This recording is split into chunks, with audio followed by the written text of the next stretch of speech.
নমরুদ সাইয়েদনা ইব্রাহিমকে ডেকে পাঠালেন। নমরুদ বলে, ইব্রাহিম তুমি নাকি মূর্তির পূজা না করে কোন নতুন রবের ইবাদত করো, কে তোমার রব? সাইয়েদনা ইব্রাহিম বললেন, রব্বি আল্লাযী ইউহয়ী ওয়া ইউমীত, আমি এমন রবের ইবাদত করি যিনি জীবন দেন, যিনি মৃত্যু দেন। নমরুদ বলে, তাই নাকি? তোমার রব জীবন দেয় মৃত্যু দেয়, আর এটা তো আমি দেই, আমিও তো জীবন দেই, আমিও তো মৃত্যু দেই।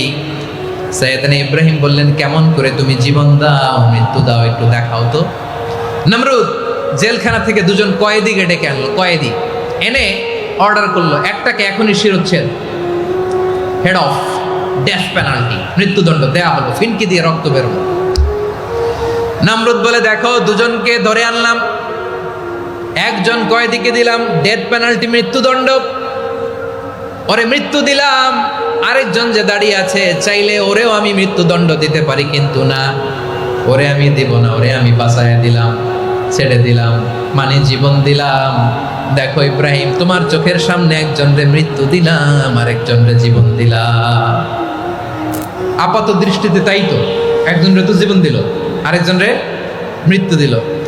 সাইয়েদনা ইব্রাহিম এবার বিপাকে পড়ে গেলেন, কিন্তু এক একজন নবীকে আল্লাহ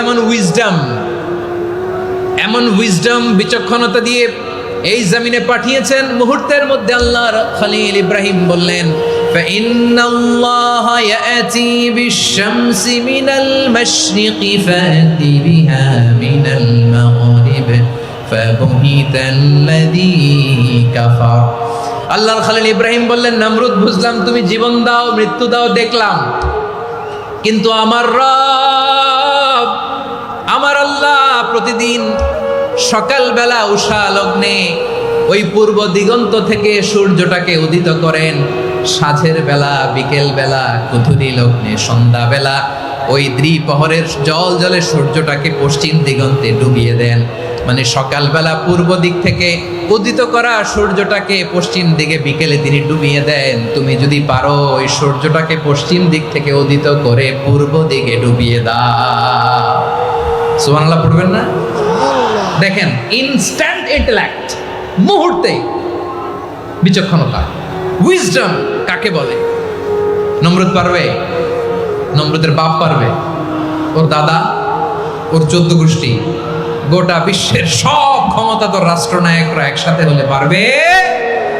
ফাবুহিতাল্লাযী কাফার পারে নাই, ব্যর্থ হয়েছে। এবার তেলে বেগুনে জ্বলে উঠেছে, রেগে মেগে আগুন বলে, ফালকুহু ফিল জাহিম, ওর সাথে তর্ক নাই, না পেরে এবার এটারে আগুনে ফেলা।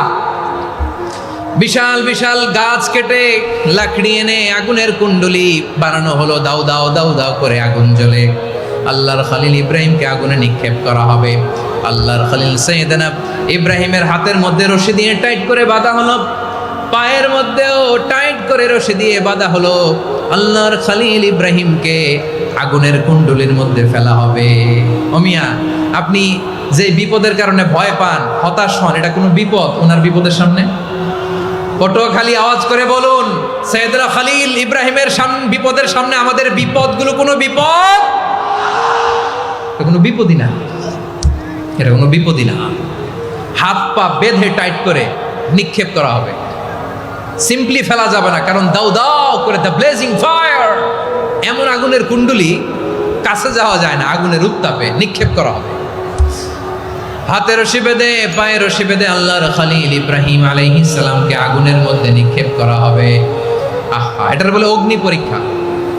উনি অগ্নি পরীক্ষার সম্মুখীন হয়েছিলেন, এজন্য কঠিন পরীক্ষাকে আমরা অগ্নি পরীক্ষার সাথে তুলনা করি, ঠিক কিনা?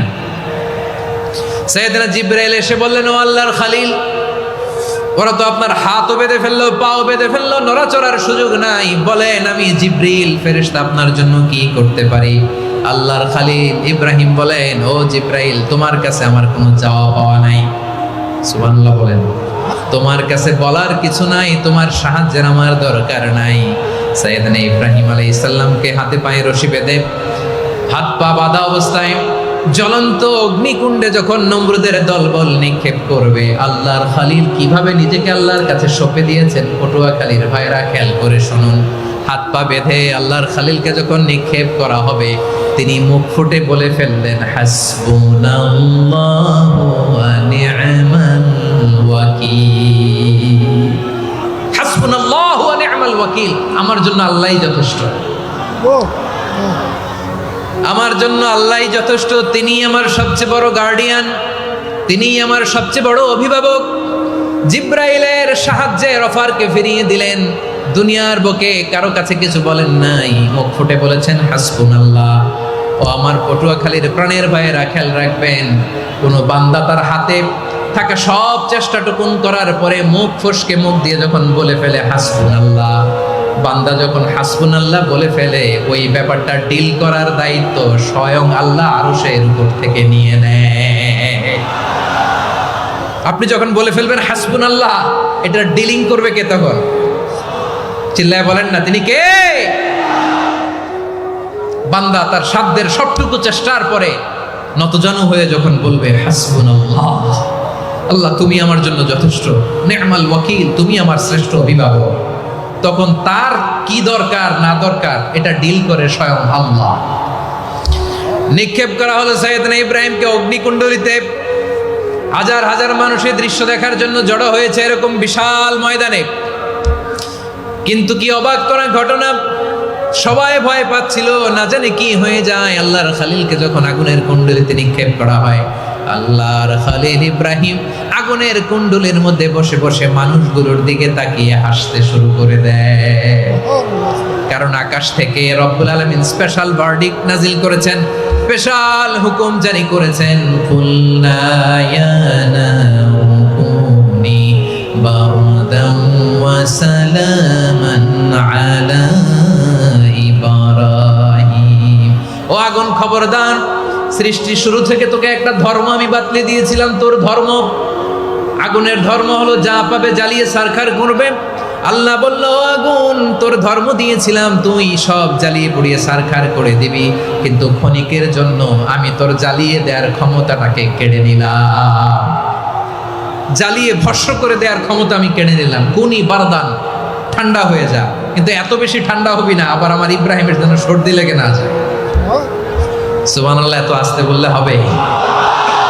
কুনি বারদান, বারদ মানে বরফ, ঠান্ডা, ঠান্ডা হ, কিন্তু এত ঠান্ডা হবি না যাতে আমার ইব্রাহিমের কষ্ট হয়। আগুন বলে, আল্লাহ একবার বললাম ঠান্ডা হ, আবার বলো এত ঠান্ডা হবি না যাতে খালিলের সর্দি না লাগে। কেমন ঠান্ডা হব, কেমন এনভায়রনমেন্ট তৈরি করে দেব বলো? আল্লাহ বললেন, সালামান আলা ইব্রাহিম, আমার খালিল, আমার কলিজা, আমার ইব্রাহিমের জন্য তুই জান্নাতের গুল বাগিচা হয়ে যা।